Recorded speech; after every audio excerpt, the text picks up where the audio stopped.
Moving further to task 2,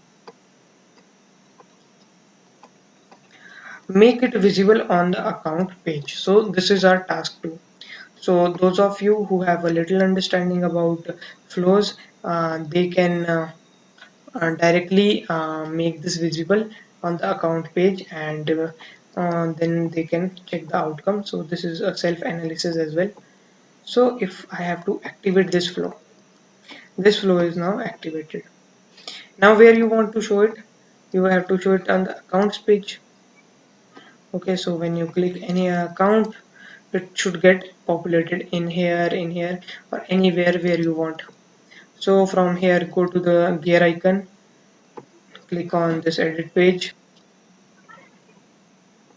and from here what you want is, first of all, let us wait for this page to load.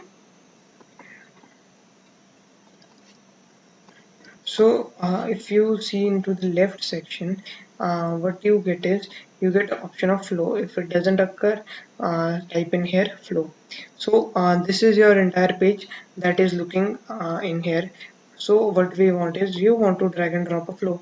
Where do you want to place this flow? Do you want to place this above here? So yeah, you could place this flow in here.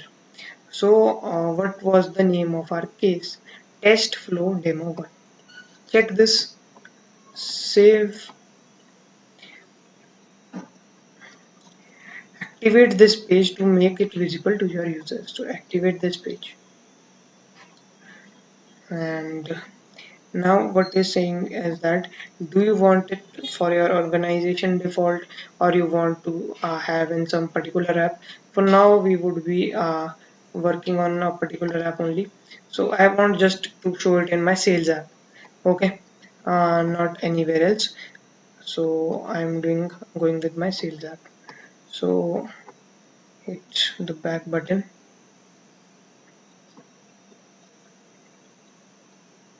See guys, test flow demo 1 was the name of our flow. Welcome to screen flow task 1 completed. This was our first flow. Understood? So this was your flow, that how you could create your flow. I hope you understood this flow. In the next video we would be doing with some more operation on flows. Till then, stay connected, and if you are new to this channel, do subscribe to the channel.